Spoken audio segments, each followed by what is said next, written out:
audio jungle.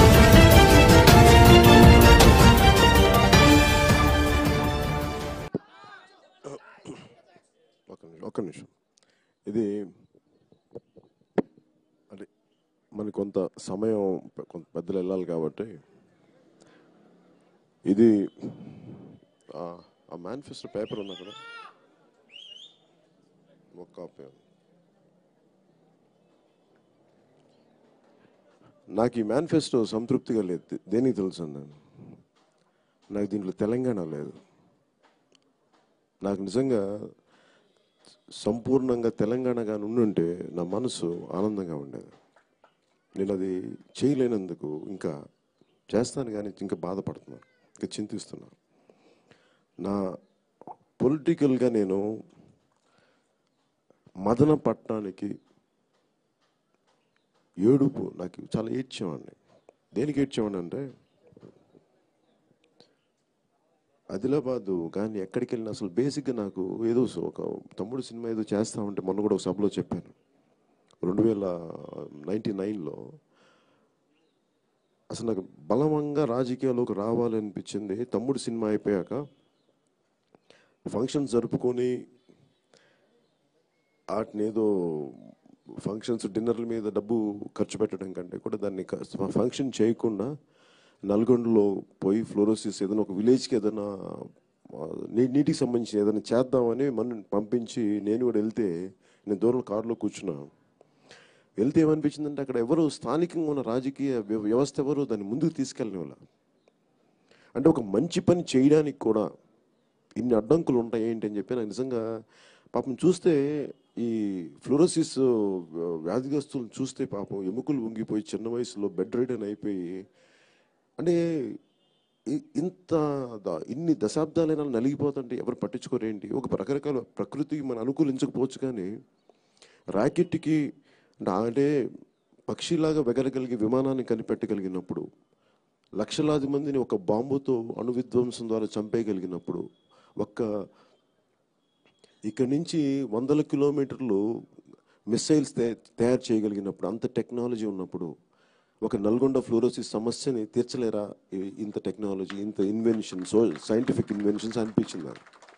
అంటే దానికి కావాల్సింది ఏంటంటే ప్రేమ కావాలి, సమాజం మీద మనుషుల మీద ప్రేమ కావాలి.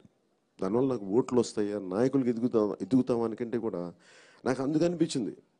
అంటే ఒక మంచి పనికి ట్రస్టులు పెట్టు, చారిటబుల్ ట్రస్టులు పెడితే పని చేయదు, కొద్దిమందికి పని చేయగలం. కానీ నాకు ఆశ చాలా ఎక్కువ. కొంతమందికి 1000 కోట్లు సంపాదించాలన్న ఆశ, ఇంకొంతమందికి నిరంతరం ఎప్పటికీ తరతరాలుగా ముఖ్యమంత్రి, తర్వాత తన బిడ్డల, తర్వాత తన మనవాళ్ళు, అలా కొన్ని తరాలు ముఖ్యమంత్రులు అధికారంలో రావాలని కొంతమందికి ఆశ. నాకు ప్రతి మనిషి కన్నీళ్లు తీర్చాలని, తుడవాలని నాకు ఆశ. అది సాధ్యపడకపోవచ్చు, నాకు తెలుసు.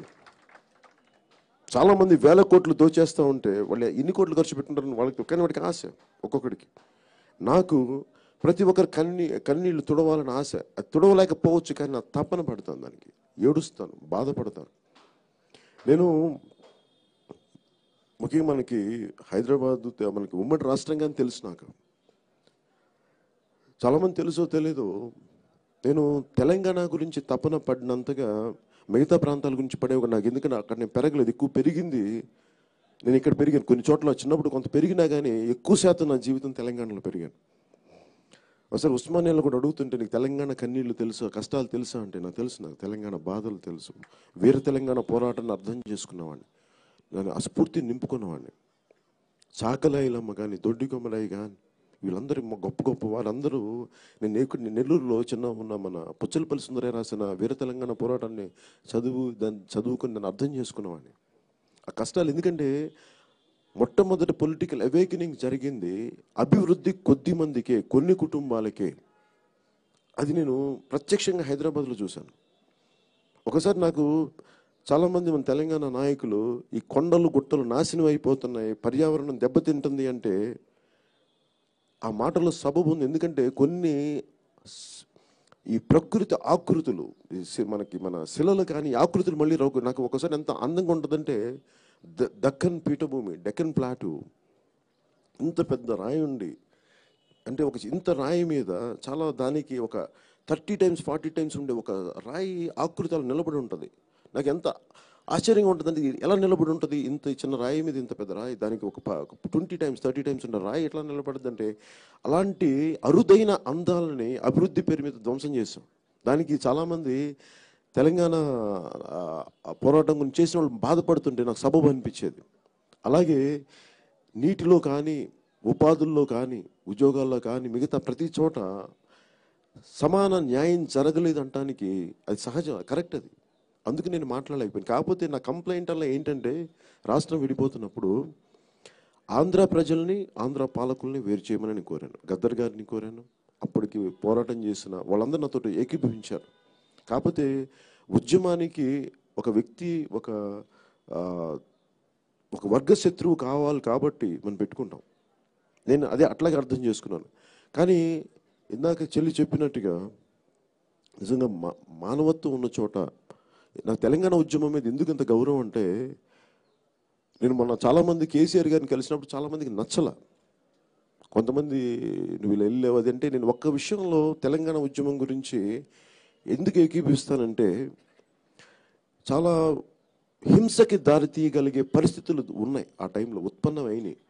కానీ నాయకత్వం, ఒక ఆది నాయకత్వం కావచ్చు, చాలామంది నాయకులు కావచ్చు, తెలంగాణ రావాలని కోరుకున్నారు కానీ హింస ద్వారా రావాలని ఎవరు కోరుకోలేదు. దానికి తెలంగాణ నాయకులకి, ఉస్మానియా విద్యార్థులకి, ప్రతి విద్యార్థికి, తెలంగాణ విద్యార్థికి, ప్రతి తెలంగాణ ఆడపడుచుకి నేను గౌరవంగా, నేను వారికి గౌరవపూర్వక వందనాలు తెలుపుతున్నాను. నిజంగా చాలా నిజంగా ఒక దెబ్బ తినటానికి.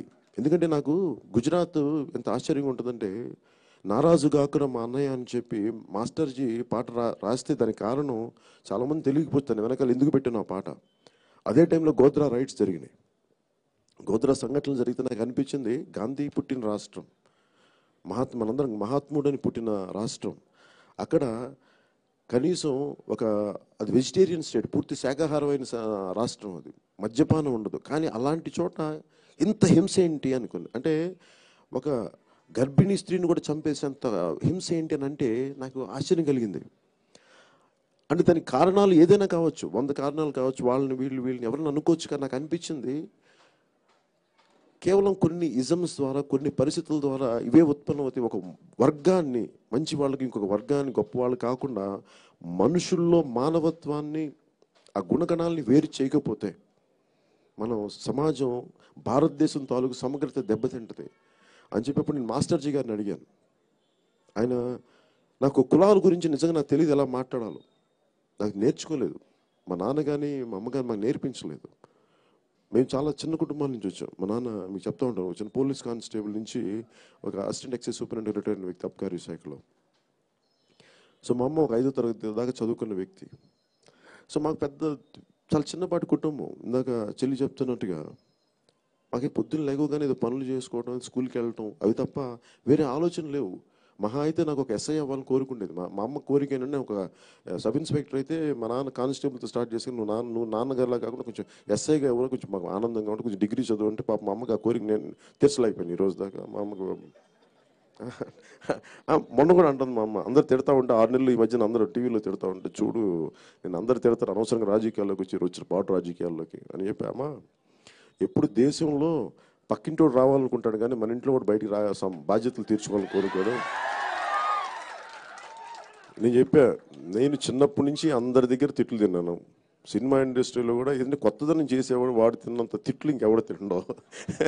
నేను అనుకున్నా తింటానే ఏం పర్లేదు, ఏముంది, అందరూ తిట్లు తినకుండా, ఒక విమర్శలు పడకుండా ఎలా ముందుకెళ్తామమ్మా, పర్లేదన్న. అంటే నేను ఎందుకు చెప్తా అంటే, చిన్న కుటుంబాల నుంచి వచ్చిన వాళ్ళం కాబట్టి ఎందుకు నేను అర్థం చేసుకోగలనంటే, సినిమా షూటింగ్లకి వెళ్ళానంటే మీకు తెలియదు, నాకు తెలంగాణ అంటే ఎంత పిచ్చో ఎంత ప్రేమో, తెలంగాణలో పుట్టిన వాళ్ళు కూడా ఉంటుందో లేదో తెలియదు, కానీ నాకు అంత పిచ్చి, అంత ప్రేమ తెలంగాణ అంటే ఎందుకో తెలీదు.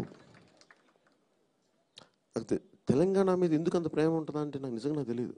అంటే నన్ను ఒక ఆయన, మన శంకర్ కూడా ఉన్నాడు ఆ రోజున, మనకి 2009 పార్టీలో గొడవలు అప్పుడు అవుతుంటే ఒక ఆయన, ఎరా ఏంద్ర కొడుక పవన్ కళ్యాణ్ నువ్వేం రానివరావు, నువ్వు ఆంధ్రోళ్ళు దోస్తున్నారు ఎదురంటే నువ్వు ఆంధ్రోడు అని తిడతా ఉంటే నేను ఆయన తిట్టనిచ్చాను.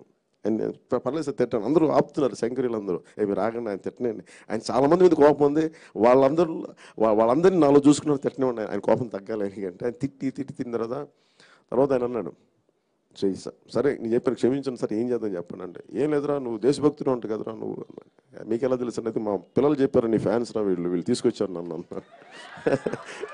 చెప్పండి సార్ మీకేం చేయాలంటే, నాకేం లేదురా, మనకి తెలంగాణ గురించి నన్ను ఆయన చాలా స్వేచ్ఛగా ఒరే కొడక అంటుంటే నాకు ఆనందం వేసింది. నా మీద అంత ప్రేమ చూపించి, అంటే ఎవరిని తిడతారు, కొడుకుని తిడతాడు ఇంట్లో తండ్రి, నేను తండ్రిలాగే భావించాను ఆయన, మీరు తిట్టండి ఏం పర్లేదు అంటే. నేను ఇందాక అమ్మ కూడా చెప్తే మీరు తిట్టండి అంటే నేను సరదా కాదు, నేను నిజంగానంటే కోపం ఎవరో ఒకరు మీరు చూపించి వాడు బాధ్యత తీసుకుని తిడతారు. సో బాధ్యత తీసుకున్నాను కాబట్టి నేను తిడతాను అంటే ఆయన శాంతింపజేసి అందరి దగ్గర డబ్బులు కలెక్ట్ చేసి కొంత ఆయనకి ఏది మన తెలంగాణ పోరాటం ఏమిటని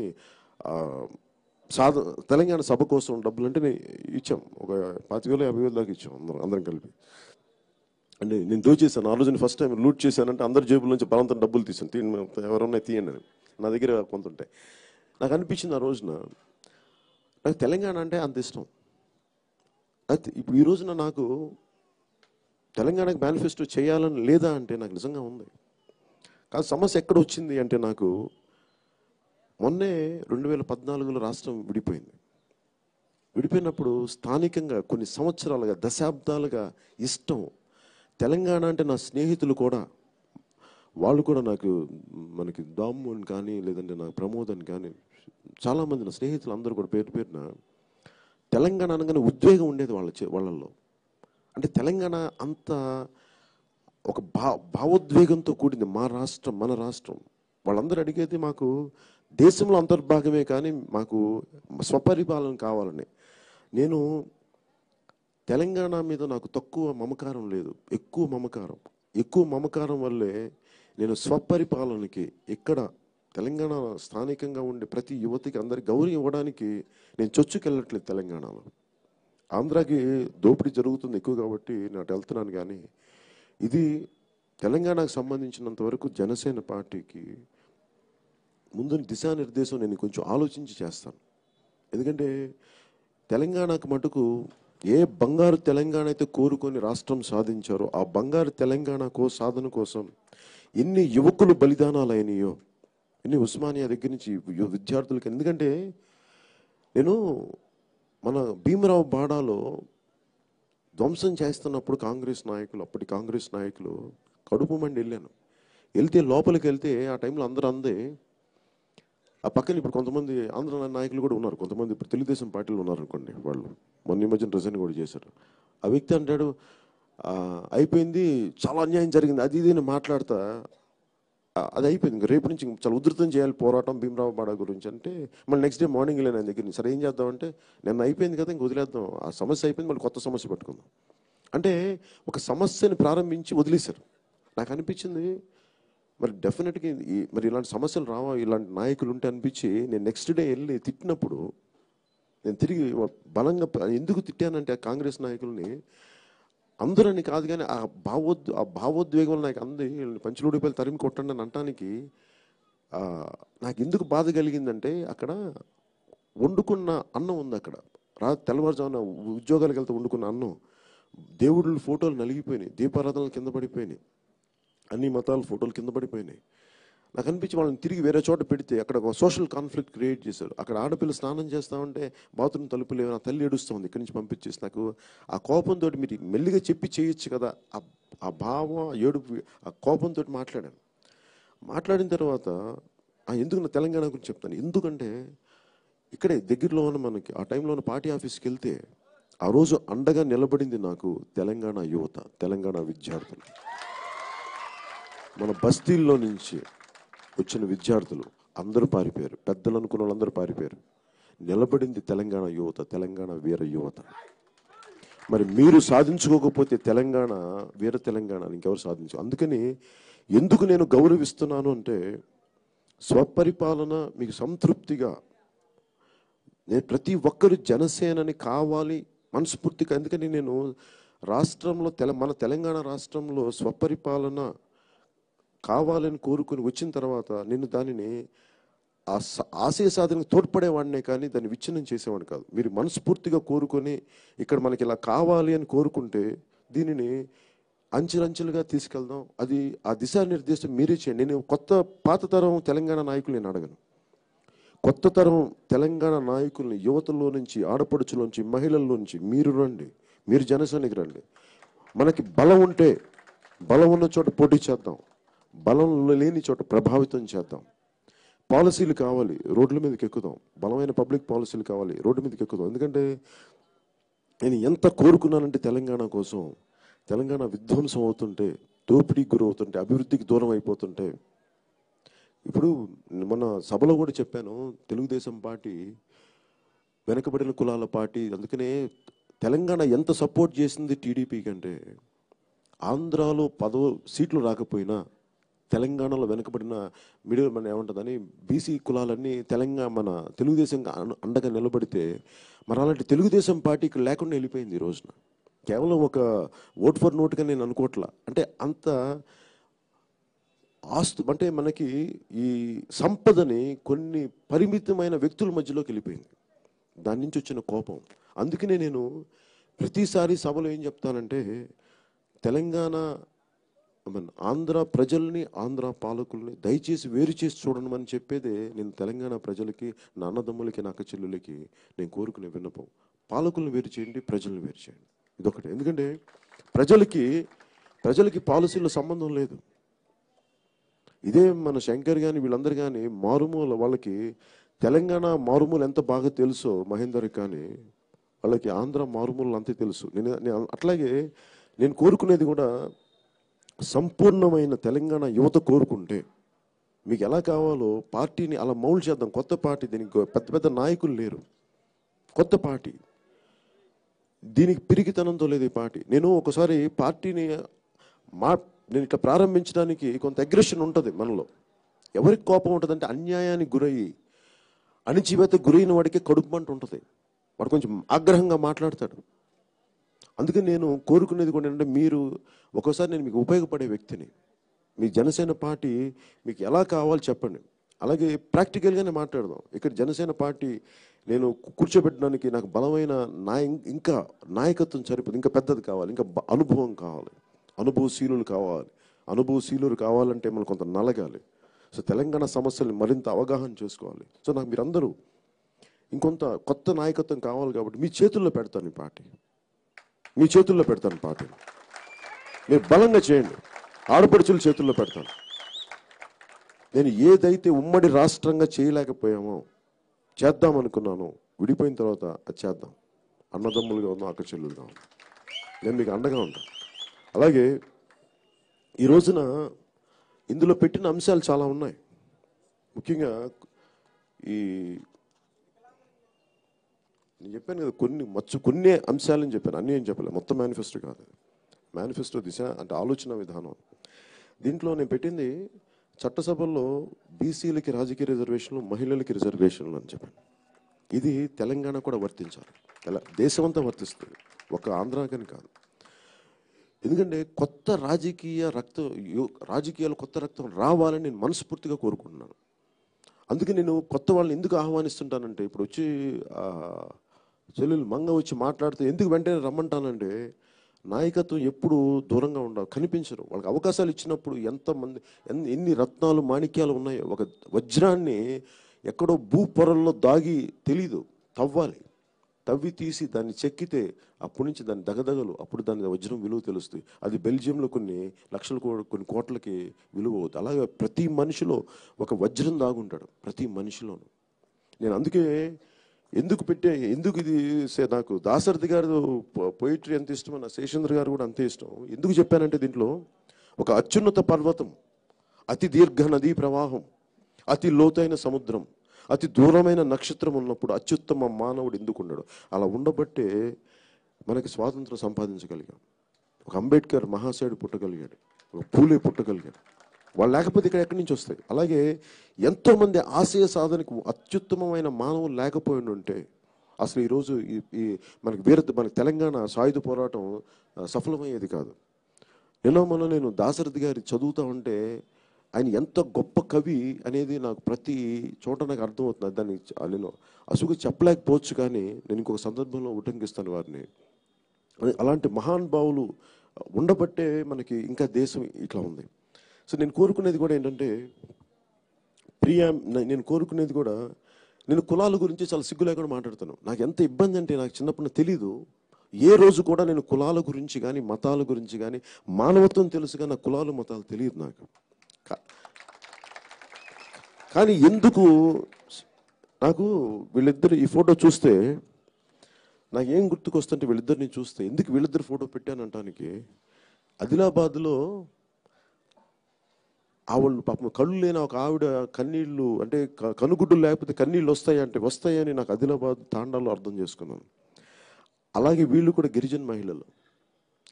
వీళ్ళు కూడా ఈవిడ ఇద్దరు అడిగింది ఒక 10 సంవత్సరాల క్రితం. ఆవిడ అడిగిన మాట, వీళ్ళు అడిగిన మాట ఏంటి తెలుసా? జగన్మోహన్ రెడ్డి గారి లాగా 1000 కోట్లు అడగలేదు. పెద్ద పెద్ద వ్యక్తుల్లాగా మాకు ఇన్ఫ్రాస్ట్రక్చర్ ప్రాజెక్ట్స్ అడగల. అది ఆదిలాబాద్ నుంచి అరకు దాకా వాళ్ళు అడిగింది ముఖ్యం. మన ఏ రాజకీయ నాయకుల్లాగా నా తర్వాత నా కొడుకు తర్వాత నా మనవడు ఇట్లా పదవులు అడగలేదు. వాళ్ళు అడిగింది ఏంటి తెలుసా? ఆదిలాబాద్ తాండాల నుంచి అరకు గిరిజన గ్రామాల వరకు కొంచెం మాకు మంచినీళ్ళు ఇప్పించు బాబు తాగడానికి. ఇంకేం లేదు, మంచినీళ్ళు. ఏడుపు వచ్చింది. నేను ఒక తాండాకి ఆ రోజు భగవంతుడి కృషి వల్ల, స్నేహితులు సహకారం వల్ల ఒక చిన్న బోర్ వేయించగలిగాం. ఆ రోజు ఇంకా బోర్లో నీళ్ళు వస్తున్నాయో తెలియదు, కానీ కొంతకాలం వచ్చినాయని తెలుసు నాకు. ఇంకా ఇంకా ఉన్నాయేమో, వస్తే సంతోషిస్తాను. ఈ రోజుకి నేను చేయగలిగే గొప్ప పనులు చేస్తాం జనసేన వల్ల అంటే, కనీసం తాగడానికి నీళ్ళు తెప్పించగలం. అందరికీ పెద్ద పెద్ద పనులు చేయలేకపోవచ్చు. కనీసం ఒక పక్షికి కూడా గూడు పెట్టుకునే అవకాశం కావాలి. పెట్టుకుంటే సహజంగా, అది ప్రకృతి తాలూకు ఇచ్చిన ధర్మం. అలాంటి ప్రతి మనిషికి ఒక గూడు ఉండాలి, ఒక ఇల్లు ఉండాలని కోరుకుంటాం, క్వాలిటీ ఇల్లు ఉండాలని. ఇవన్నీ నాకు అనిపించింది గొప్ప గొప్ప పనులు చేయడం కంటే కూడా చాలా అవసరమైనవి, మనిషి బతకడానికి అవసరమైనవి వాటికి ఉంది. అలాగే ఏ మూలకి వెళ్ళినా సరే మీకు 2009లో సామాజిక రిజర్వేషన్లు ఎందుకు, సామాజిక తెలంగాణ ఎందుకు కోరుకున్నామంటే, మనం కోరుకుంది కూడా అన్ని కులాలు, ముఖ్యంగా ఎస్సీ కులాలకి రిజర్వేషన్లు ఉన్నాయి, ఎస్టీలకి రిజర్వేషన్లు ఉన్నాయి. మళ్ళీ దాంట్లో జరుగుతున్న అన్యాయం ఏంటంటే, వారికి కావాల్సిన వారికి కావాల్సిన ఎస్సీ ఎస్టీ సబ్ ప్లాన్లో కానీ, కొన్ని సాంఘిక కట్టుబాట్లు కానీ, సాంఘిక దురాచారాలు, ఇవన్నీ రాత్రికి రాత్రి మనం తీయలేం. ఇది నిరంతరం మనిషిలో ఒకే కులం ఉండి, ఒకే మతం ఉండి, మొత్తం ఒకటే భాష అయినా కానీ, అందరూ ఒకటే రంగు ఉన్నా కానీ, మనిషి తాలూకు మనస్తత్వం ఏంటంటే అన్ని వర్గాలకు విడిపోతారు మనుషులు, ఒకటే కులమైనా. మనం ఈరోజు భారతాన్ని అందరం చాలా గొప్పగా చెప్తాం, కానీ భారతంలో కొట్టుకుంది అన్నదమ్ముల బిడ్డలు నరికేసుకున్నారు. ఒకళ్ళనొకరు లక్షలాది మంది చచ్చిపోయారు ఇద్దరు కుటుంబాల పోరాటం వల్ల. సో మనిషి తాలూకు ఈ విడిపోయే విధానం సొంతంలైనా ఎవరైనా ఉంటుంది. అందువల్ల నేను ఎలా చూస్తానంటే, కులాలను కూడా ఇది తప్పదు. ఒక కుటుంబంలో ఒక కులానికి ఒక కుటుంబానికి ఇన్ని గొడవలు ఉన్నప్పుడు, ఇన్ని వైవిధ్యమైన కులాలు, ఇన్ని వృత్తి ఆధారిత కులాలు ఉన్నప్పుడు ఖచ్చితంగా వైవిధ్యం ఉంటుంది, గొడవలు ఉంటాయి. దీనిని మహాశైల అంబేద్కర్ గారు లాంటి వ్యక్తే కుల నిర్మూలన జరగాలి అని నేను అనేది. కుల నిర్మూలన జరగాలి అంటే ముందు కులాల తాలూకు ఆవశ్యకత, కులాల తాలూకు ఐక్యత ముందు ఉండాలి. అందుకే నేను కులాల తాలూకు ఐక్యత అంటే ఒకళ్ళనొకళ్ళు చాలా ప్రేమగా ఉంటారని కాదు, అవసరం మనం ఒకరికొకళ్ళు అని. నేను ఏ మూలకెళ్ళినా, నేను 2006 నుంచి నేను అన్ని వెనకబడిన సంఘాల దగ్గర నుంచి దళిత సభలకు వెళ్ళిన మాస్టర్జీ ఇంట్లో కూర్చొని నేను చాలా దళిత మేధావులతో కూర్చొని మాట్లాడేవాడిని. అలాగే ప్రతి వెనకబడిన కులాల గురించి అన్ని మాట్లాడుతున్నప్పుడు నాకు ప్రస్ఫుటంగా కనిపించేది ఏంటంటే, మాకు రిప్రజెంటేషన్ లేదు చట్టసభల్లోనే. అంటే ఎంతమందికి అర్థమవుతుంది చట్టసభల్లో రిజర్వేషన్లు అంటే, ఒక రజకులు కష్టాలు కానీ, లేదంటే కుమ్మరి వారి కష్టాలు కానీ. నేను ఒక వరంగల్ చదివిన ఒక ప్రొఫెసర్ అనుకుంటా, నేను సంచార వాసిని చెప్పడానికి చాలా అందమైన కవిత రాశాడు. నేను ఊరు వెళ్తా ఉంటే మా నాన్న ఊరు పోదాం పదనా కొడక అంటే, ఏడకపోతున్నాం నాయన అంటే భుజాలెక్కి మా నాన్న తీసుకుపోతా ఉండేవాడు. ప్రతిరోజు మారుతుంది. మళ్ళీ ఈ రోజుకి ఎక్కడంటే మళ్ళీ ఊరికి పోతున్నావు అన్న కొడక అని. ఏంటంటే అప్పుడు తర్వాత నాకు పెరిగి పెద్దయ్యాక తెలిసింది, నేను సంచారి జాతి వాడినని, నాకు ఇల్లు లేదని, ఊరు లేదని. అది నన్ను చాలా ప్రభావితం చేసింది. అంటే మన దేశం ఇంత క్లిష్టమైన దేశం, ఒక ఒక పాలన చేయటం, ఒక పాలసీ తీసుకురావడం చాలా కష్టమైంది. అంటే నేను మాట్లాడాలి అంటే విపరీతమైన వివక్షలతో కూడి ఉంది. అగ్రవర్ణాల మీద ఉంటుంది, దళితుల మీద ఉంటుంది, బీసీల మీద ఉంటుంది, బీసీ కులాల మధ్యలో అంతరాలు ఉంటాయి. ఇవన్నీ అర్థం చేసుకొని ఏది ఒకటి చేసినా తలకాయ తెగిపోద్ది, మెడ తెగిపోద్ది. నేను ఒకసారి నన్ను కాపులు తిడతారు, దళితులు తిడతారు, మిగతా అన్ని అగ్రకులాలు తిడతారు. ఎందుకు తిడతారంటే నేను మాట్లాడేది అందరికీ ఆమోదయోగ్యంగా ఉండే దారి వెతికే ప్రక్రియలో అందరి చేత తిట్లు తినక తప్పదు. ఎందుకంటే సత్యం ఎప్పుడు కష్టంగా ఉంటుంది. మనల్ని మనం సవరించుకున్న చుట్టుపక్కల పరిస్థితుల్ని సవరించుకునే పరిస్థితికి వెళ్ళకపోతే మటుకు సమాజానికి ఎప్పుడు కూడా ఈ దగాకోరు రాజకీయ వ్యవస్థ మనల్ని వాడుకుంటూ ఉంటుంది. అందుకని నేను సత్యాన్ని ఆవిష్కరింపజేయడానికే మాట్లాడుతుంటాను, పైగా గొడవలు పెంపొందించడానికి కాదు. చాలాసార్లు నాకు మహిళా రిజర్వేషన్లు అనేది ఎందుకు పెట్టానంటే, ఒక నిర్భయ యాక్ట్ పెట్టినప్పుడు ఢిల్లీలో పార్లమెంట్లో చూస్తుంటే అప్పుడున్న మహిళా ఎంపీలు అందరు కన్నీళ్లు పెట్టేస్తున్నారు. ఇంత దారుణం జరిగిపోయింది, కన్నీళ్లు, ప్రతి ఒక్కళ్ళు చాలా భావోద్వేగంతో మాట్లాడుతుంటే నాకు అనిపించింది, ఇది నేను చిన్నప్పటి నుంచి చూస్తున్నానే. ఆడపిల్లల మీద మానభంగాలు, పసిబిడ్డల మీద మానభంగాలు. మరి మీకు ఏం సడన్గా అందరికీ ఏదో కొత్తగా ఏదో మాట్లాడుతున్నారు, ఇంతకుముందు జరగనట్టుగా మాట్లాడతారండి, వీళ్ళందరూ అసలు ఎప్పటి నుంచో తీసుకురావాలి కదా అని అంటుంటే నాకు అనిపించింది, వాళ్ళందరూ ఎంత ముద్దుబారిపోయారంటే మనకి ఈ రాజకీయ వ్యవస్థలో ఉన్న వ్యక్తులు ఎక్కువ శాతం మంది అంటే వారి ఢిల్లీలో వారి కళ్ళ ముందు ఇంకా తప్పించుకోలేకుండా, మన కళ్ళ ముందు జరిగితే ఖచ్చితంగా రక్షించాలి మనిషిని. ఢిల్లీలో జరిగితే తప్ప ఒక నిర్భయ యాక్ట్ రాలేదు. ఎంతమంది, ఎన్ని అరాచకాలు, ఎన్ని మానభంగాలు, అప్పుడు కానీ ఒక రాలేదు. నాకు అనిపించింది నిజంగా చట్టసభల్లో కానీ మహిళలు కానీ ఉంటే ఎక్కువ మాట్లాడేవారు. మొన్న ఈ మధ్యన ఆంధ్రాలో టీడీపీ ఎమ్మెల్యే ఒకతను ఒక మహిళా అధికారిని కొట్టేశాడు, దాడి చేశాడు. అలాగే అచ్చెన్నాయుడు అనే వ్యక్తి ఒక మహిళా ఉద్యోగి మీద ఇబ్బంది పెట్టి చాలా పాపం బలం ఇబ్బంది పెట్టేశారు ఎక్కడ ఉత్తరాంధ్రలో. నాకు అనిపించింది నిజంగా కానీ మహిళా ఎమ్మెల్యేలు కానీ ఎక్కువ శాతం కానీ ఉన్నట్టు నిలదీసే బలం ఉంటుంది, వాళ్ళకి తరపున పోరాడే వాళ్ళు ఎవరు లేరు. మిగతా వాళ్ళకి ఆ ఎమ్మెల్యేనంటే మాకు కొంచెం ఇబ్బందులు అవుతాయేమో అని చెప్పి సర్దుకొని వెళ్ళిపోయి అందరూ సెటిల్మెంట్ చేసేస్తారు కానీ సమస్యకు పరిష్కారం చూపరు. అందుకు నాకు అనిపించింది, చాలా ఆలోచించి అన్నాను. మొన్న ఈ మధ్యన మన పార్టీకి సంబంధించిన వ్యక్తులు కూడా, సార్ అది మన రాష్ట్ర పరిధిలో ఉండదు, కేంద్రం పరిధిలో, నాకు తెలిసేది కేంద్రం పరిధిలోని, తెలంగాణ రాష్ట్ర పరిధిలో ఉంటుందా? తెలంగాణ లాంటి బలమైన పోరాటం చేస్తే కేంద్రం ఒత్తిడి తీసుకొచ్చి తెలంగాణ వచ్చింది, వేరే తెలంగాణ వచ్చింది. అలాగే మహిళా రిజర్వేషన్ బిల్లు కూడా పోరాటం చేసి 33% సాధించి తీరాలి. దానికి జనసేన బలంగా, అది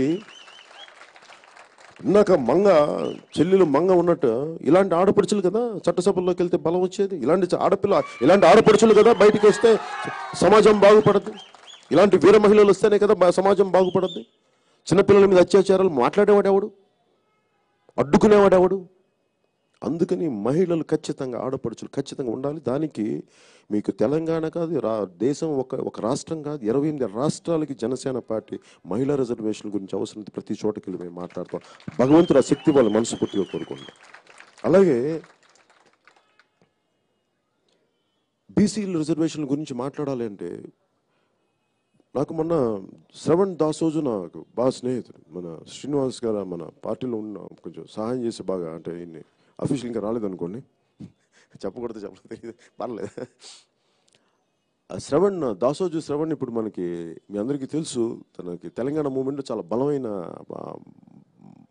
ప్రస్ఫుటంగా పలికేవాడు తెలంగాణ భేదభావాలని.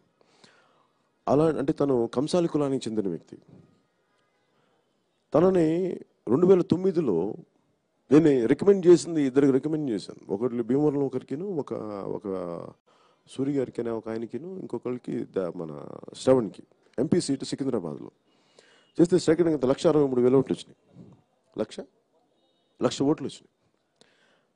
మరి అదే శ్రవణ్ మళ్ళీ తర్వాత ఎన్నికల్లో తను ఉన్న పార్టీలు అడిగితే శ్రవణ్ చెప్పిన మాటలు ఇవి, నేను పేపర్లో చదివిన మాటలు. ఆయన అన్న మాటలు ఏంటంటే, పట్టుమని నీ కులపోళ్ళు 4 కూడా ఉండరు, నీకు ఎవరై ఓట్లు వేస్తారు, అందుకే నేను బాధపడి వచ్చేసానంటే నాకు అనిపించింది, మరి అదే శ్రవణ్కి 2009లో 1,00,000 ఓట్లు వచ్చినాయి, తన కులపోళ్ళు ఎవరే లేదు. అన్ని కులాలు, అన్ని మతాలు, అన్ని ప్రాంతాలు వేస్తారు. అంటే నేను అనేది, ఒక నాయకుడిని మనం పెంపొందించుకుంటే ఓట్లు పడతాయి. కేవలం కొన్ని కుటుంబాలు, కొంతమంది అది చాలాసార్లు ఏమంటారంటే ఇప్పుడు నిన్న ఈ మధ్యన అంటే మనందరం మొహమాట లేకుండా మాట్లాడుకుందాం నిర్మోహమాటంగా. కొన్ని కులాల మధ్యలోనే ఉండిపోయింది అని అంటారు. 2 కులాల మధ్య, 3 కులాల మధ్య, లేదా 4 కులాల మధ్య. నేనేమంటానంటే కులాలు బాగుపడుతున్నాయి, బాగుపడట్లేదు కానీ కుటుంబాలు బాగుపడుతున్నాయి. ఎక్కడికి వెళ్ళినా సరే కుటుంబాలు బాగుపడుతున్నాయి కానీ కులాలు బాగుపడట్లేదు. అలాగే నాకు బీసీలకు సంబంధించి నాకు అనిపించింది, బీసీ నాకు ఫస్ట్ ప్రతి సమాజంలో కొన్ని అసమానతలు ఉంటాయి. ఇది మన భారతదేశం సమాజ తాలూకు చిత్రపటం. ఇది ఇలా ఉంటుంది మన సమాజం. మనకి ఆఫ్రికా లాగా తెగలు ఉండవు కానీ మనకి ఇక్కడ కులాలు ఉంటాయి. అమెరికా లాగా రేసెస్ ఉండవు కానీ హిస్పానిక్, వైట్ ఇవన్నీ చెప్పేసి యూరేషియన్స్ అని మనకి కులాలు ఉంటాయి. ప్రతి చోట ఏదో ఒక చోట ఉంటావు, కొన్ని వైరుధ్యాలు ఉంటాయి. ఈ వైరుధ్యాల మధ్యలో మనం సయోధ్య తీసుకురావాలి రాజకీయాల్లో. సో నేను కోరుకుంటుంది బీసీ రిజర్వేషన్లు ఎందుకని పెట్టామంటే చట్టసభలో మహిళలకి ఎలాంటి రిప్రజెంటేషన్ లేదు. బీసీలకు కూడా చాలా కేవలం కొన్ని పరిమితమైన వ్యక్తులకి అయిపోవటం వల్ల చాలామంది కులాల సమస్య తెలియట్లేదు. వడ్డేరులు ఉన్నారు. నేను వడ్డేరులు ప్రతిరోజు ఈ తెలంగాణ అభివృద్ధికి వడ్డేరులు ఒళ్ళు కండలు కరిగించి అంతగా మిగతా ఇంకెవరైనా కరిగించారో లేదో నాకు తెలియదు. ఆ వడ్డేరులు అంత కరిగించారు. రాళ్ళు పగల కొట్టి కొట్టి కొట్టి కొట్టి పాపం వడ్డేరులు నేను చూస్తూ ఉంటాను. వడ్డేరులకి మాకు రిజర్వేషన్లు కావాలి, లేదంటే మాకు వారి క్వారీస్లో మాకు పార్ట్నర్షిప్ కావాలి అంటుంటే నాకు అనిపిస్తుంది నిజంగా విపరీతంగా శ్రమ పడతారు. వాళ్ళకి ఏం లేదు అనుకుంటాను. మరి అలాంటి వాళ్ళకి దగ్గర డబ్బులు ఉండవు. అలాగే గొల్ల కురుమలకి మొత్తం అందరికీ విందు భోజనాలకి గొల్ల కురుమల తాలూకు పంటే కావాలి, ఆ గొర్రెల పంట అంటాను. మరి వారికి రిప్రజెంటేషన్ లేదు. నేను అనేది ఏంటంటే మరి కొంతమందికి వారి సమస్యలను అర్థం చేసుకోవాలంటే కంపల్సరీ రిప్రజెంటేషన్ ఇచ్చి తీరాలి. దాన్ని ఎలా సాధించాలి అనేది తర్జనలు పడుతున్నాను. చాలామందితో మాట్లాడుతున్నాను. ఇది మరింతగా చేసి ఖచ్చితంగా బీసీలకి ఒక బలమైన చట్టసభల్లో రిజర్వేషన్లు కల్పించకపోతే తప్ప వారి గొంతు బలంగా వినిపించదు. వినిపించాల్సిన అవసరం ఉందని చెప్పి మనస్ఫూర్తిగా జనసేన భావించి నమ్మి దాన్ని మేనిఫెస్టోలో పెట్టింది. దీన్ని ఈ తెలంగాణకి వర్తిస్తుంది, ఆంధ్రప్రదేశ్కి వర్తిస్తుంది, మొత్తం దేశానికి కూడా ఇది చాలా అవసరమైనది. అది నేను నమ్ముతున్నాను. అలాగే నేను కోరుకుంటుంది కూడా దేశం గురించి మాట్లాడాలి అంటే మిగతా అన్నీ ఉన్నాయి కానీ మెయిన్ మనకి మాలామాదిగల వర్గీకరణ గురించి మాట్లాడాలి అంటే నేను కులాల ఐక్యత ఇవన్నీ గురించి మాట్లాడుతున్నప్పుడు నన్ను ఒక టైంలో బీఎస్పీ బహుజన్ సమాజ్ పార్టీకి ఉమ్మడి రాష్ట్రంగా ఉన్నప్పుడు నన్ను ఢిల్లీ నుంచి ఎవరో కొంతమంది వచ్చారు. నువ్వు ఉమ్మడి రాష్ట్రంగా ఉన్నప్పుడు బహుజన్ సమాజ్ పార్టీకి నాకు ఒక ప్రముఖ పాత్ర అంటే ఒక ప్రముఖమైన పాత్ర ఇస్తాం నీకు పార్టీకి సంబంధించి, నువ్వు లీడ్ చేయి పార్టీని వన్ ఆఫ్ ద ముఖ్యులుగా అంటే ఆ రోజు ఇంట్లో ఆ రోజు చిరంజీవి గారు వస్తారు కాబట్టి నేను ముందుకు తీసుకెళ్ళైపోయింది దాన్ని. నాకు అప్పటి నుంచి నాకు చాలా అంతకుముందు నుంచి కూడా నాకు నా స్నేహితులందరూ ఎక్కువ మంది దళిత వర్గాల నుంచి ఉండటం వల్ల నాకు చాలా అవగాహన ఉంది చిన్నప్పటి నుంచి. నాకు తెలియదు కానీ నా తర్వాత నాకు అర్థం వీళ్ళు మాట్లాడేది అని పెరిగి పెద్దయ్యాక. సో నాకు అందువల్ల నాకు ఆ కష్టాలు తెలుసు. నాకు అనిపించింది నిజంగా మన ఈ మధ్యన గోమాంసం గురించి లేదంటే బీఫ్ గురించి ఇంత గొడవ జరుగుతూ ఉంటే నాకు అనిపించింది స్వామి వివేకానంద ఒక మాట చెప్పారు. ఇది మా నాన్న చెప్పింది చిన్నప్పుడు, ఎప్పుడో మా నాన్న చెప్పిన మాటలు ఇవి. అంటే నిజంగా నాకు ఆకలేసి వేరే దారి లేకపోయి నేను ఉండాలి అంటే గుడ్డు మాంసం ఇది ఆయన అన్న మాటలు. నేను బీఫ్ తినాలి అంటే నేను తిని ముందుకెళ్తాను తప్ప దాన్ని వేరేలా చేసుకోనని స్వామి వివేకానంద అన్న మాటలు ఉంటాయి.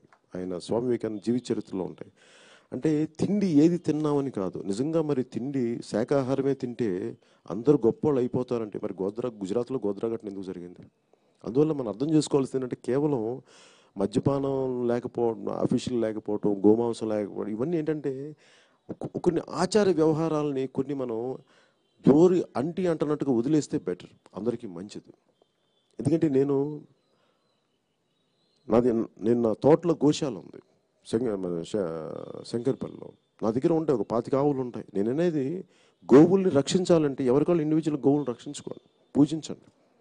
కానీ ఎవరి ఆచారాలని ఎవరి తిండిల్లో మనం జోక్యం చేసుకోకపోవడం మంచిది. నిజంగా ప్రతీదీ అలా చేయాలి అంటే చెప్పులు వేసుకోవడానికి చెప్పులు ఉండవు మన దగ్గర. ఫ్యాషన్గా లెదర్ జాకెట్లు వేసుకోవాలి అంటే లెదర్ జాకెట్లు ఉండవు. అట్లాగా ప్రతిసారి మనం అన్ని కూర్చోబెట్టి ప్రతిదీ పొలిటికలైజ్ చేసేద్దాం, ప్రతిదీ గోమాంసం తింటున్న వాళ్ళు దుర్మార్గం చేసేస్తాం, ఇవన్నీ మాట్లాడుతుంటే కష్టం అయిపోద్ది. ముందుకు తీసుకెళ్ళాం సమాజాన్ని, ముందుకు ఎంతసేపు గొడవలు గొడవలు గొడవల మధ్యలోనే. అందుకని జనసేన కూడా ఎలా చూస్తుంటే నేను ఈ పశువధ ఇవన్నీ ఎంతో కొంత దీన్ని ఒక సమతుల్యత పాటించకపోతే రాజకీయ పార్టీలు ప్రతిదాన్ని ఒక గొడవ కింద సృష్టిస్తే మటుకు చాలా సమస్యలు వచ్చేస్తాయి. అందువల్ల నేను వీటికి కొంచెం అంటున్నట్టుగా కొంచెం దూరంగా ఉంటాను. ఎందుకంటే నువ్వు ఎంత పాటించగలిగితే అంత పాటించు, మిగతాది ఆ సమాజాన్ని దానికి వదిలేసి దాన్ని ఎక్కువ ఏళ్ళు పెట్టకనేది నేను ఆలోచిస్తూ ఉంటాను జనసేన పార్టీ తరపు నుంచి.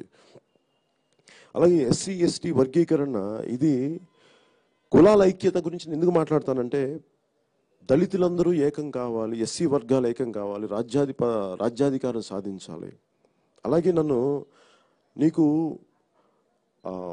వర్గశత్రువు ఎవరని చెప్పి నన్ను ఈ మధ్యన అడుగుతున్నాను, మీతో కూడా మాట్లాడాను కొంతమంది. వర్గశత్రువు ఎవరని అంటే నాకు అనిపిస్తే మనం దశాబ్దాలుగా కొన్ని వెనక్కి వెళ్తే 60లో 70లో అమెరికాకి వర్గశత్రువు రష్యా, రష్యాకి వర్గశత్రువు అమెరికా. మరి ఈ రోజున రెండు కలిసిపోయినాయి. ఈ రోజున ట్రంప్ ఎలక్షన్స్కి రష్యా ప్రెసిడెంట్ సపోర్ట్ చేయగలిగారు.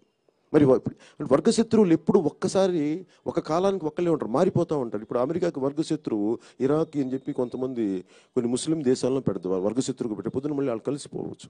అందుకని వర్గశత్రువు అని పెట్టుకోవడానికి నేను చెప్పేది, వర్గశత్రువు నా ఉద్దేశంలో ఎవరంటే ఎవరైతే పేదరికాన్ని పెంపొందిస్తారో ఆ కాలంలో, అదిలో కొద్దిమంది కులాలు కావచ్చు, ఆ కులాలను కొన్ని కుటుంబాలు కావచ్చు.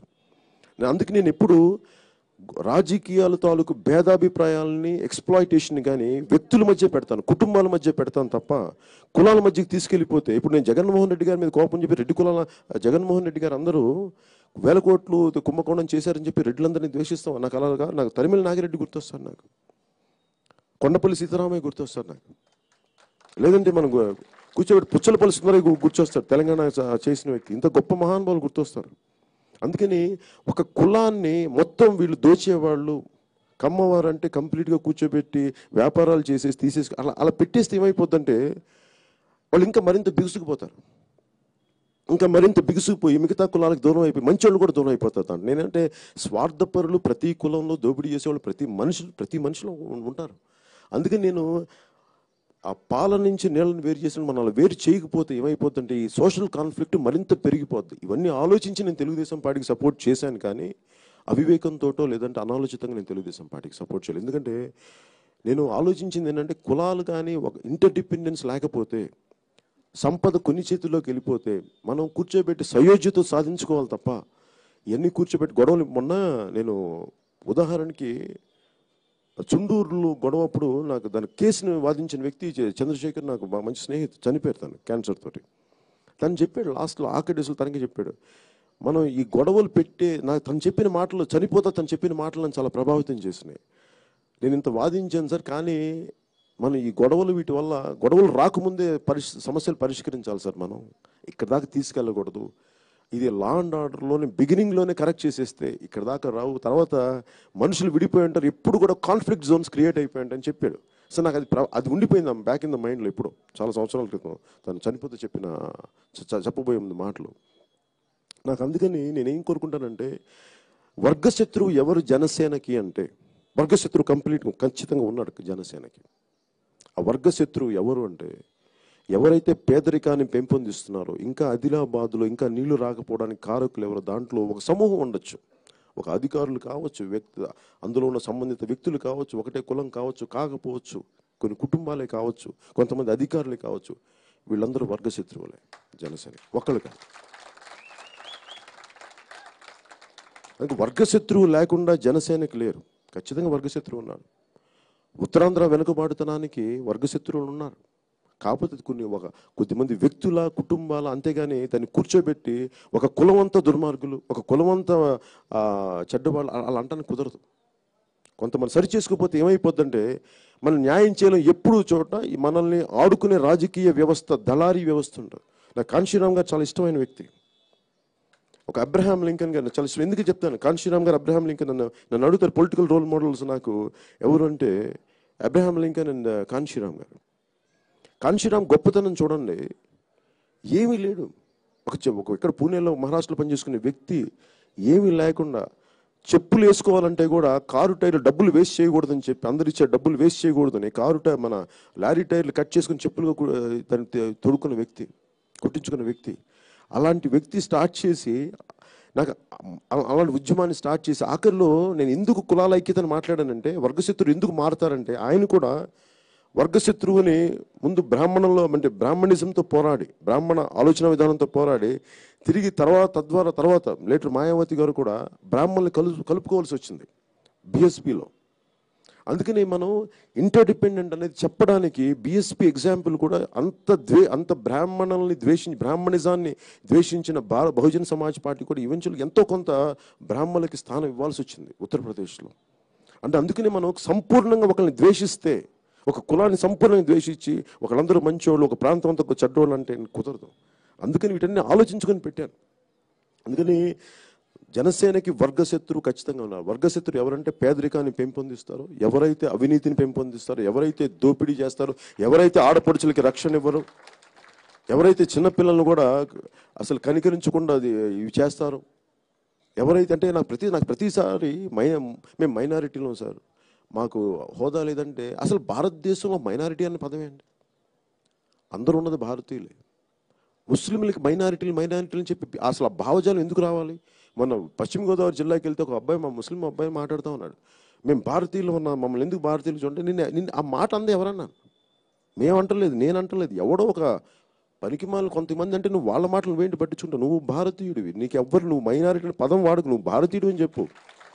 నీకు ఈ దేశంలో ఒక హిందువుకి ఎవరికి ఎంత శక్తి, ఎంత నీకు హక్కు ఉందో అంతకుమించి ఒక పిస్తాడు హక్కు ఎక్కువే ఉంది. కానీ నువ్వెవరికి నాకు వెనక నువ్వు మైనారిటీ నాకు భయపడాల్సిన అవసరం లేదు. ఎవరో కొంతమంది ఫ్యాసిస్టులు మాట్లాడిన మాటలకి మీరు భయపడాల్సిన అవసరం లేదు. ఎందుకంటే రాజ్యాంగం అందరికీ ఇచ్చింది. అందుకనే నేను ఇందులో ప్రియాంబుల్ ఎందుకు పెట్టానంటే, భారతదేశం అఖండ భారతదేశం పాకిస్తాన్గా మనకి విడిపోయినప్పుడు భారతదేశానికి we had an opportunity to declare as a Hindu నేషన్గా మనం డిక్లేర్ చేయగలిగే ఆ రోజు ఎవరు మాట్లాడేవాళ్ళు కాదు. కానీ గొప్ప వ్యక్తులు మనవాళ్ళు, మహోన్నతమైన వ్యక్తులు, వాళ్ళు లౌకిక దేశంగానే ప్రకటించారు దీన్ని. మరి అందుకని ప్రతి ఒక్కరికి హక్కు ఉంది ఇక్కడ ఖచ్చితంగా. అలాగే ప్రతి మతానికి ప్రతి కులానికి రాజ్యాంగం ఇచ్చిన రాజ్యాంగం పట్ల గౌరవించాల్సిన అవసరం కూడా ప్రతి ఇండివిజువల్ కూడా బాధ్యత ఉంది. వాట్ కెన్ ఐ సే, మీరు ఈ దేశం ప్రతిసారి నాకేమి ఇచ్చిందని ప్రతి ఒక్కరు అడుగుతారు. అసలు ఈ దేశం కోసం నువ్వేమి ఇచ్చావు చెప్పు. ఈ దేశం కోసం నువ్వేమివ్వగలిగి, ఈ సమాజం కోసం ఏమివ్వగలిగావు? హక్కులు అడిగేవాళ్లే కానీ బాధ్యతలు తీసుకునే వాళ్ళు తక్కువైపోయారు దేశంలో. అందుకని బాధ్యతలు తీసుకోవాలని గుర్తు చేయాలని చెప్పడానికి జనసేన కానీ ముందుకు బయటకు నేను బాధ్యత తీసుకుంటాను, తిట్లు తింటాను. బాధ్యత తీసుకోవాలి. బాధ్యత తీసుకున్న స్వేచ్ఛ రాదు, బాధ్యత తీసుకున్న నిలదీసే హక్కు రాదు. బాధ్యత తీసుకున్నాను కాబట్టి ప్రతి ఒక్కరిని ఈ రోజున జనసేన బలంగా నిలదీయగలదు. తిట్లు తింటాం ఒకసారి, ఖచ్చితంగా పడతాం మాటలు ఒక పాలసీల్లో. ఎందుకంటే సంపూర్ణమైన అవగాహన ఏ ఒక్క వ్యక్తికి ఉండదు. సమిష్టి మేధస్సు, చాలామంది కలిపి మనం ఈ ఒక సమస్యని పరిష్కారం క్రియేట్ చేయొచ్చు. కానీ ఈ దిశలో, ఈ పరిష్కార విధానంలో మనం దెబ్బలు తింటాం. కొన్నిసార్లు మాటలు పడాల్సి వస్తుంది. పొద్దున కూడా నాకు ఎవరో మెసేజ్ పంపించారు, నువ్వు గరగపూర్ విషయంలో మాట్లాడలేదు, లేదంటే రాపూర్లో ఒక నెల్లూరు జిల్లా రాపూర్ లేదు దళితులు గొడవ మాట్లాడలేదు, నువ్వు ఒక కులవాదివి అని నాకు ఎవరో మెసేజ్ పంపించారు. మన పార్టీకి వస్తే నాకు అది ఫార్వర్డ్ చేశారు. అలాగే నన్ను విచిత్రంగా నన్ను కాపులు కూడా తిట్టారు, వీడు కులద్రోహి, వీడి కులానికి ఏం చేయడం. నేను ఒక కులానికి వంత పాడను, నేను మానవత్వానికి వంత పాడతాను, మానవత్వానికి అండగా ఉంటాను. మానవత్వం ఎక్కడ చచ్చిపోయినా అక్కడ నాకు బాధ కలదు. అందుకే మానవత్వం చనిపోయి, అలాగే ప్రతి చోట నేను వెళ్ళి, ఇప్పుడు గరగపరు అనే గొడవకి నేను సోషల్ బాయ్కాట్కి చేశారు కొద్దిమంది. దానికి వెళ్ళి మనం మాట్లాడిన భీమవరం వెళ్తే ఎందుకు బాధపడతారంటే, నేను వెళ్ళి మాట్లాడాలంటే నా సమస్య అవుతుంది, నాతో పాటు చాలామంది యువత వచ్చేస్తారు, పిల్లలు వచ్చేస్తారు. దాని వెనక చాలామంది దాక్కొని ఎలాంటి దాడులు చేసినా ఆ పేరు జనసేనకు వచ్చేస్తుంది. సో అందుకే నేను కొన్నిసార్లు గరగపరి విషయంలో ఎందుకు జాగ్రత్త వహించానంటే, తెలంగాణలో ఎంత సోషల్ కుల రాజకీయాలు ఉన్నాయో తెలియదు. ఆంధ్ర కుల రాజకీయాలతో సమాజం దాదాపు కుళ్ళిపోయే పరిస్థితిలో ఉంది. అక్కడ దాన్ని మార్చాలి. అందువల్ల నేను ఆ జాగ్రత్తలతోటి దూరం నుంచి మాట్లాడి కొంత పెద్దల్ని పంపించి సయోధ్య చేయిస్తాను తప్ప, ఎందుకంటే నేను కారంచేడు, నేను చిరాల్లో పెరిగినవాడిని. ఆ కారంచేడు నాకు దగ్గర, మాకు రైల్వే గేట్ దాటి చూసినవాడిని. చుండూరు, నేను గుంటూరు జిల్లాలో పుట్టినాను, నాకు తెలుసు చుండూరు సంగతి. అలాగే మొట్టమొదటి పేపర్ చదువుగా నాకు అనిపించింది మనకి చిత్తూరు జిల్లా, అది ఏదండి అది మన పదిరికుప్పం ఘటన. మొట్టమొదటి నాకు రాజకీయాలు అవగాహన, దళితుల మీద దాడి జరుగుతాయి అనేది. అలాగే ఎంజే అక్బర్ రాసిన బుక్ రైట్ ఆఫ్టర్ రైట్ అని ఒక బుక్ రాస్తే చిన్నప్పుడు చదివింది. నేను ఒక 18-19 చదివినప్పుడు అసలు కులాల మధ్య ఘర్షణలు అనేది నాకు ఎంజే అక్బర్ చేసింది. అదే ఎంజే అక్బర్ ఇంత అసమానతలు ఉంటాయి మనకి ఈ హిందూ ప్రభుత్వాలని చెప్పి మాట్లాడిన ఎంజే అక్బర్ కూడా ఫైనల్గా he is MP of Bharatiya Janata Party MP ఇప్పుడు ఆయన. అంటే మనుషులు ఎలా మారిపోయి నాకు ఆశ్చర్యంగా ఉంటుంది. అందుకని నేను ఎందుకు కొంచెం సయోధ్యతో మాట్లాడతానంటే, ఎంజే అక్బర్ లాంటి వ్యక్తి హిందూ ఫ్యాసిజాన్ని, లేదంటే అప్పుడున్న హిందూ విధి విధానాలని, ప్రొవిన్షియల్ ఆర్మ్డ్ కానిస్టేబుల్ అని చెప్పి ఉత్తరప్రదేశ్ పోలీసుల్ని ఒక మతం వైపు మీరు పక్షం తీసుకున్నారని చెప్పి తిట్టిన వ్యక్తి ఈ రోజున భారతీయ జనతా పార్టీ మెంబర్గా అయిపోయాడు ఆయన. అంటే ఇన్ని రకాలుగా మనుషులు మారిపోతున్నప్పుడు నాకు అనిపించింది ఆలోచించి మాట్లాడతాం ఏదైనా సరే. ఒకసారి కొన్ని తిట్లు తిన్నా కానీ. అందుకని నన్ను దయచేసి ప్రతి ఒక్కరికి నా అప్పీల్ ఏంటంటే, ఒక ప్రాంతానికో, ఒక కులానికో, ఒక మతానికో నన్ను దయచేసి పరిమితం చేయకండి. నేను అపరిమితమైన వ్యక్తిని. ఎందుకంటే నా బిడ్డల్లోనే నా కూతురు క్రిస్టియన్, నా కూతురు హిందూ. నాకు అలాంటి భేదభావాలు లేవు. నేను నన్ను గుండెకి కోస్తే నాకు తెలంగాణ పట్ల ఎంత ఇష్టం అని చెప్పడానికి, ఈరోజు నేను కొత్తగా రాజకీయాల్లోకి చెప్పడానికి రాలా. నేను జానీలో ఎందుకు సదర పండుగ పెట్టానంటే, సదర పండుగని ఎవరికి తెలియదు, సదర పండుగ విలువ తెలియదు ఎవరికి చెప్పడానికి నేను సదర పండుగ పెట్టాను జానీలో. అలాగే భాషా యాసలు ఎంత గొప్పవంటే, నాకు ఎంత ఇష్టమో మీకు తెలంగాణ యాస, ఉత్తరాంధ్ర యాస నాకు చాలా ఇష్టమైన యాసలు. ఎందుకంటే ప్రతి జిల్లాలో మా నాన్న ట్రాన్స్ఫర్ పెరగటం వల్ల ప్రతి యాసలు నాకు అందంగా అనిపించేది. ఆ యాసలను చూస్తే నాకు అనిపించేది దీనివల్ల కొట్టుకుంటారు ఏంటని. ఆ యాసలను గౌరవించే స్థాయి లేదు మనుషులకి. అందువల్ల నేను పెట్టగలిగాను. అందుకని దయచేసి నన్ను ఒక కులానికి కానీ, ఒక మతానికి కానీ, ఒక ప్రాంతానికి కానీ జనసేన కాదు. మేబీ నేను ఏదన్నా మాట్లాడడానికి మీరు అర్థం చేసుకోవాల్సింది ఏంటంటే, నన్ను ఎవరన్నా ఒక మాట అనుకున్నా కానీ నేను సమస్యలకు అండగా నిలబడేవాడిని కానీ సమాజాన్ని విచ్ఛిన్నం చేసేవాడిని కాదు. జనసేన విచ్ఛిన్నం చేయదు. ఎందుకంటే ఎంత పెద్ద యుద్ధమైనా సరే, కళింగ యుద్ధం ఏదన్నా జరగనండి, ఎన్ని యుద్ధాలు జరిగినాయి, ఫైనల్గా కూర్చొని నెగోషియేటింగ్ టేబుల్ దగ్గర కూర్చోవాలి. మళ్ళీ నెగోషియేటింగ్ టేబుల్ దగ్గర కూర్చొని వాదోపవాదాలు జరిగి సద్దుమణిగి మళ్ళీ కూర్చొని సద్దుమణగాలి అందరూ. అందుకని యుద్ధం చేయడం దేనికి, అడుసు దొక్కడం దేనికి, కాలు గడకడం దేనికి అంటాను నేను. అందుకనంటే ముందు సయోధ్యతో మొదలు పెడతాం. సయోధ్యతోటి సాధ్యమైనంత మేరకు పరిష్కరిద్దాం. కుదరినప్పుడు కదా యుద్ధం. ఒకసారి నేను యుద్ధం ప్రకటించానంటే ఇంక నేను వెనక్కి వెళ్ళను. తర్వాత నేను కూడా మిగిలి ఉండకపోవచ్చు. నాకు చాలా సహనం ఎక్కువ. ఎందుకంటే నేను 18-19 ఏళ్ల వయసులో సాయుధ పోరాటాలకు వెళ్ళిపోదామన్న బలమైన విశ్వాసంగా వెళ్ళిపోదామని అనుకుంటుంటే, మా అన్నయ్య భయపడిపోయి వీడికి రివాల్వర్ కొనిస్తే వీడు ఆగిపోతారని చెప్పి మా అన్నయ్య రివాల్వర్ గురించి. నా ఉద్దేశం అన్నయ్య చెప్పలేకపోయాను, నాకు రివాల్వర్ కాదన్నయ్య, నాకు సమాజంలో జరుగుతున్న అసమానతలు, అన్యాయం మీద కోపం తప్ప తుపాకీ వల్ల న్యాయం జరుగుతుంది నేను ఎప్పుడు నమ్మలేదు. నేను అది నీకు అర్థం కావట్లేదని చెప్దాం అనుకున్నారు, చెప్పలేకపోయాను. అంటే సాయుధ పోరాటాలకి సిద్ధమైన వ్యక్తిని. ప్రతిరోజు అవసరమైతే చొక్కా మడిచి, ప్యాంటు మడిచి రోడ్డు మీదకి దిగి గొడవలు చేయగలను. ఆ సత్తా నాకుంది, ఆ ధైర్యం నాకు. ఏ స్థాయి వ్యక్తి అయినా సరే భారతదేశ సమగ్రతకి, భారతదేశపు సమైక్యతకి ఇది. ఎందుకంటే మీరు ఒక్కసారి కాన్స్టిట్యూయెంట్ అసెంబ్లీ డిబేట్స్ చదివితే, మీరు ఒక్కసారి డాక్టర్ బాబాసాహెబ్ అంబేద్కర్ ఒక్కొక్క ఆర్గ్యుమెంట్ చేస్తుండే, ఒక్కొక్క కాన్స్టిట్యూయెంట్ అసెంబ్లీ మెంబర్ మాట్లాడి చదువుతూ ఉంటే, మువ్వెన్నెల జెండా ఈరోజు ఎగరేసిన జెండా ఎందుకు అలాగే పెట్టు, ఇంకోలా ఎందుకు చరకా ఎందుకు తీసేసాం అని చెప్పి పండిట్ నెహ్రూ చెప్పిన మాట చదివితే తల తిరిగిపోతాను. అంత వ్యాలిడ్ ఆర్గ్యుమెంట్స్. ఆ రోజు భాషా ప్రయుక్త రాష్ట్రాలు ఎందుకు పెట్టలేకపోయాం 1917 నుంచి అడుగుతున్నప్పుడు కూడా ఎందుకు పెట్టలేము, ఇప్పుడు ఎందుకు పెట్టాల్సి వచ్చింది. నేను నెహ్రూ గారికి ఇష్టం లేదు భాషా ప్రయుక్త రాష్ట్రాలు, లింగ్విస్టిక్ స్టేట్స్ అంటే. ఎందుకు మనకి తర్వాత స్వాతంత్రం తర్వాత వచ్చింది, 50s తర్వాత ఎందుకు వచ్చింది అనడానికి ప్రతి దానికి వాళ్ళు చాలా ఆలోచనతో ఉంది. మనకి దేశం అనేది లేదు ఈ రోజున. ఒకప్పుడు భారతదేశం లేదు, భారతదేశంలో ఒక భావన. తెలంగాణలో కూడా అనేవాళ్ళు మేము భారతదేశం అంతర్భాగం కాదు. ఎందుకంటే 47లో అందరికీ స్వాతంత్రం వచ్చినప్పుడు తెలంగాణ ఏడుస్తూ ఉంది, దెబ్బలు తింటూ ఉంది. సో ఆవేదన నాకు తెలుసు. మేము భారతదేశం అంతర్భాగం కాదని మొన్న ఢిల్లీలో మన ఒక ఎంపీ అన్నప్పుడు కూడా నాకు అది కరెక్టే. అది కాకపోతే ఏంటంటే ఇప్పుడు భారతదేశం అయ్యాం, మమేకం అయ్యాం. మనం భారతదేశం అనే భావాన్ని మనం కల్పించకపోతే మనందరం విచ్ఛిన్నమైపోతాం. ఎందుకంటే నేను రోహింగ్యా ముస్లిమ్స్ని చూడండి, వాళ్ళు బంగ్లాదేశ్ వాళ్ళు కాదు, బర్మా వాళ్ళు కాదు, మధ్యకి వెళ్ళిపోయారు. బంగ్లాదేశ్ ఏదో శరణార్థులుగా తీసుకుంటుంది తోటి ముస్లిమ్స్ని. రోహింగ్యా బర్మీస్ మాకు సంబంధం లేదు, మీరు వెళ్ళిపోని చెప్పారు. అలాగే పాలస్తీనియన్స్కి దేశం వాళ్ళ దేశం అనుకున్నది, వాళ్ళ సరిహద్దులు చిన్న గోడల మధ్య. నేను ఇజ్రాయెల్ వెళ్ళాను ఒకప్పుడు, ఈ ప్రపంచ యుద్ధం ముందు. యూదులకి దేశం లేదు, యూరోప్లో అంతా స్కాటర్డ్ అయినప్పుడు దేశం కోసం వాళ్ళు వచ్చారు, తిరిగి దేశాన్ని ఏర్పరచుకున్నారు, గొడవలు జరిగినాయి. అందుకనే దేశం తాలూకు విశిష్టత విలువ తెలియాలంటే ప్రతి జనరేషన్ మీరు కాన్స్టిట్యూషన్ అసెంబ్లీ డిబేట్స్ చదవండి.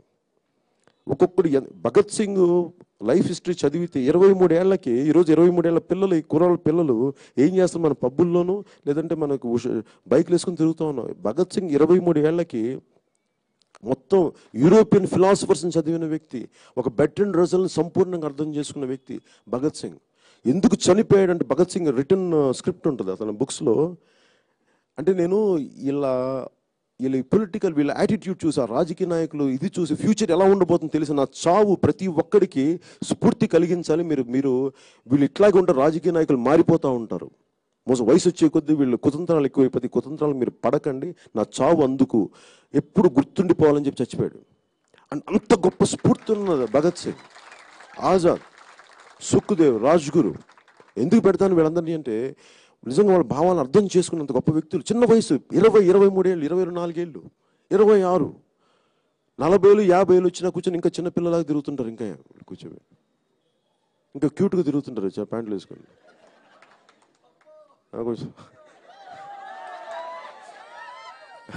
అలా కాదు. అందుకే నేను అనేది ఈ తరం యువతరం నేర్పిద్దాం. కొన్ని మనల్ని ఆధిపత్యాలు చేసే కుటుంబం అంటే మనల్ని వ్యవస్థని దోపిడీ చేసే కొన్ని కుటుంబాలకు చెప్దాం, ఎదుర్కోవాలని వాళ్ళని. లేకపోతే ఎంతసేపు చూడండి, నేను మొన్న మాట్లాడుతూ ఉన్నాను, లోకేష్ గారికి ముఖ్యమంత్రి అవ్వాల్సిన అవసరం ఏముందని ప్రజలు. నీకు ఏం అనుభవం ఉంది బాబు? నీకు ఏముంది? అలాగా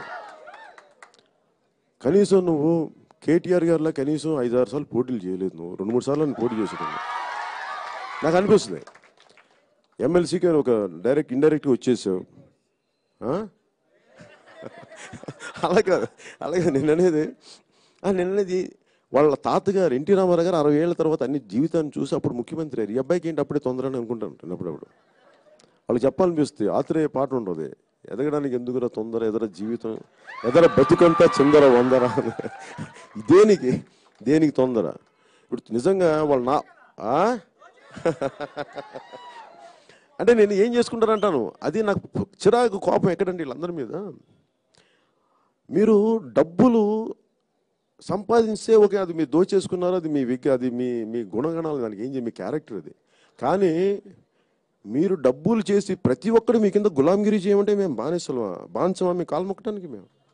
మేము విప్లవ వీరులం. జాగ్రత్త. భగత్ సింగ్ వారసులం, చంద్రశేఖర్ ఆజాద్ శిష్యులం, బాబాసాహెబ్ అంబేద్కర్ స్ఫూర్తిని గుండెల్లో నింపుకున్న వాళ్ళం. మాకు భయాలు ఉన్నాం, ఎదురు తిరుగుతాం, మాట్లాడతాం, సయోధ్య స్నేహహస్తాన్ని అందిస్తాం. స్నేహహస్తాన్ని మీరు బలహీనంగా మీరు అడిగామనుకోండి, ఇట్లా వస్తున్నాం అంటే మీ మీద ఆధారపడి కాదు, మనం గొడవ పడకుండా బతుకుదామని చెప్పడానికి. మేము ఎందుకు ఇది పెట్టానంటే ఈ పిడికిలే కలిసి ఉంటామని చెప్పడానికి, అవసరం, ఒకరికొకరు అవసరం అని చెప్పడానికి. ఇది జై హింద్ని ఎలా చెప్తాం జెండాకి? మనందరం భారతదేశ సమగ్రత చెప్పేది. భారతదేశ అన్ని కులాల, ప్రాంతాల, అన్ని వ్యక్తులు, భాషలు, సంస్కృతులు, జాతులు అందరి సమైక్యతను గుర్తు చేయడానికి ఈ పిడికిలు అనేది బిగించు. దీంట్లో అసమానతలు ఉంటే మా తప్పు నాలో ఉన్నా నేను సరిదిద్దుకుంటాను, నా చుట్టుపక్కల వాళ్ళని సరిదిద్దుకుని, అది కులంలో కావచ్చు, ఇంకోటి కావచ్చు, ఏదైనా కావచ్చు. కానీ ఏ కులస్తులైనా, ఏ మతస్థులైనా, ఎవరైనా సరే భారతదేశ సార్వభౌమత్వానికి, సమగ్రతకి తోడ్పడకపోతే వారందరూ దేశద్రోహులే, ఎవరైనా కావచ్చు. ఎందుకంటే ఈ దేశం పడ్డ కష్టం, లక్షల మంది, మీరు రాష్ట్రం విడిపోయింది. మనకి భారతదేశం విడిపోయినప్పుడు పాకిస్తాన్ కదా, దానికి ఆ కథ మీరు చదివితే ఆ సంఘటనలో కన్నీళ్ళు వస్తాయి. ఒక హిందూ పాయింట్ ఆఫ్ వ్యూలో చదివితే ముస్లిం మీద ద్వేషం వస్తుంది, ముస్లింల పాయింట్ ఆఫ్ చదివితే హిందువుల మీద ద్వేషం వస్తుంది. అలా కాదు, దాన్ని ఆబ్జెక్టివ్గా చూడండి ఆ పరిస్థితులకి. అప్పుడు మానవత్వాన్ని నరికేసిన మనుషుల మీద రెండు వైపుల నుంచి కోపం వస్తుంది. ముస్లిం మీద విసుగొస్తాయి, ముస్లింల మీద హిందువుల మీద సమానమైన కోపం వస్తాయి ఆ పర్పిట్రేటర్స్ మీద, ఒక్క మతం మీద రాదు. అందుకని మనం ఏమి చేసిన భారతదేశం మానవత్వం చచ్చిపోకుండా ఉండాలని పెట్టిన గొప్ప రాజ్యాంగం. అందుకని రాజ్యాంగాన్ని కాపాడుకోవాలంటే ఇట్ ఈస్ మన బాధ్యత. అందువల్ల నేను అందరినీ అడగను మీరు చేస్తారా మీరు చేయరా, నేను అడగను. ఎందుకంటే నేనేం చేయగలను, ఎందుకంటే నాకు చిన్నప్పుడు కెనడీ చదువుకుంది గుర్తు. ఈ దేశానికి నువ్వేం చేయగలవు, నీ ప్రాంతాన్ని నీ సమాజానికి నువ్వేం చేయగలవు. సమాజం అంటే నా కులం, నా కుటుంబం, లేదంటే మా పిల్లలని కాదు. నా సమాజం అంటే భారతదేశ సమాజం, నా దేశం అంటే సంపూర్ణ భారతదేశం. ప్రజలంటే సంపూర్ణమైన మానవత్వం ఎక్కడ నష్టపోయినా మానవాళికి తీరని లోటు అది. అందువల్ల నేను సంపూర్ణంగా ఎంబ్రేస్ చేసుకున్నాను దీన్ని. ఇది మన దేశం ఇది. అందుకని కొంచెం బాధ్యతగా మనందరం ఎంతో కొంత సమిష్టిగా పరిష్కరించుకుందాం. ఈ ప్రాసెస్లో నేను ఏదన్నా చిన్నపాటి లోటుపాట్లు ఉంటే దశాబ్దాలుగా ముఖ్యమంత్రులే వాళ్ళకి తప్పులు చేస్తున్నప్పుడు నాలాంటి వాడికి, మనలాంటి పార్టీ 4 ఏళ్ళు పుట్టిన పార్టీకి కొంత చిన్న లోటుపాట్లు ఉంటే అందరం కూడా కొంచెం క్షమించమనే కోరుకుంటాను, అర్థం చేసుకుంటాను నేను నిజంగా. కానీ నాకు ఈ అవకాశాన్ని ఇచ్చిన పెద్దలందరికీ, ఇక్కడున్న ఆడపడుచులకి, అక్క చెల్లెళ్ళకి, అన్నదమ్ములకి అందరికీ నేను ఒకటే కోరుకునేది, కొత్త నాయకత్వం రావాలి. ఇది దశాబ్దాలు నిర్మించుకుందాం, టైం పడుతుంది. ఈరోజు ఇక్కడ ఉన్న చాలామందిలో ప్రతి ఒక్కరిలో చాలా గొప్ప నాయకులు ఉన్నారు, అది నాకు అనిపిస్తున్నారు. చూస్తున్న వాళ్ళు కానీ చాలా గొప్ప నాయకులు ఉన్నారు. వారందరికీ నేను అవకాశం ఇస్తాను, ఆడపడుచులకి అవకాశం ఇస్తాను. మీరు ఎదగాలి మనస్ఫూర్తిగా. ఓకే నాన్న, ప్లీజ్ నాన్న, ప్లీజ్.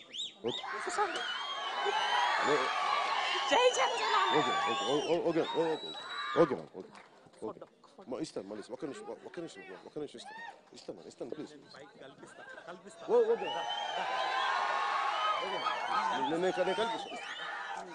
ఓకే నేను కల్పిస్తాను.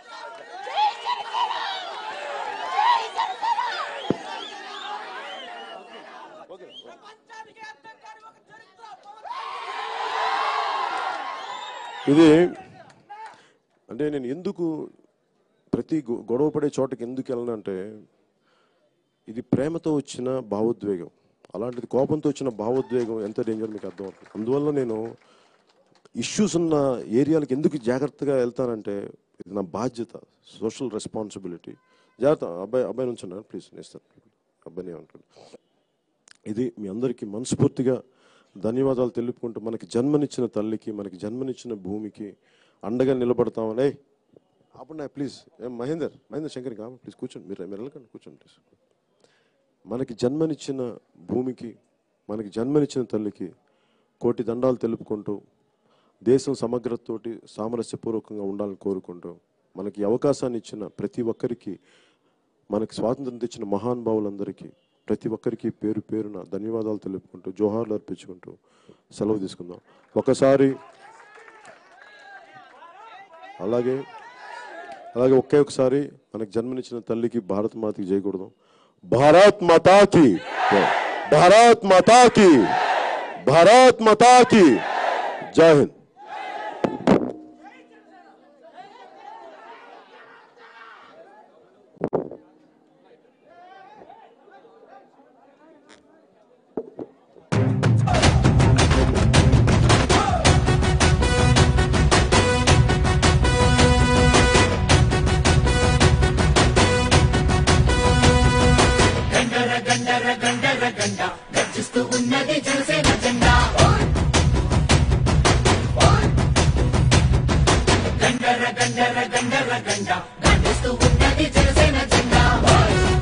ఏంటండి వీడియో నచ్చిందా? అయితే ఓ లైక్ వేసుకోండి, లేదంటే ఓ కామెంట్ చేయండి. ఎప్పటికప్పుడు మా వీడియోస్ చూడాలంటే సబ్స్క్రైబ్ చేసుకోండి.